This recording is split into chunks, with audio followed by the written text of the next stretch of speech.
Əzizim, dünyanın ən çətin işlərindən biri müəllimlik peşəsidir. 100%. Ən çətin, ən çətin. Özü də vay o gündəndir ki, indi burada müsbət mənada vay deyirəm də.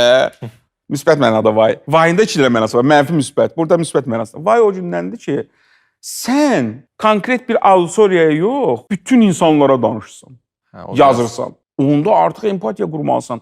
Bunu başa düşdümü? Bu 4 dənə qanundan birincisi şəffaflıq idi.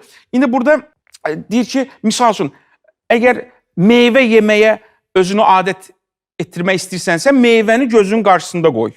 Aydındır? Gözün qarşısında qoy. Əgər kitab oxumaq istəyirsənsə, kitabı gözün qarşısında qoy.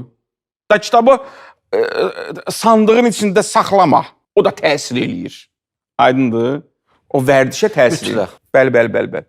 Vərdişə təsir eləyir. Çox vacibdir.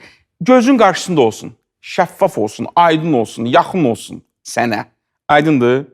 Və bunun indi 1 milyon dənə misalı var da. Bunun əksi də belədir. İndi bu 4 dənə deyib, mən birini dedim, indi sonra vaxt çatsa deyərəm.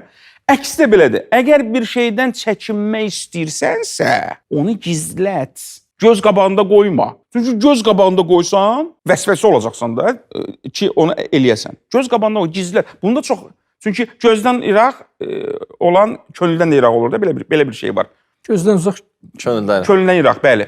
O çox vacibdir. Çox vacibdir. İnsan belə bir varlıqdır da. Gözün qabağında, gözündən uzaq olan dostların yavaş-yavaş sevgisi də silinir, gedir.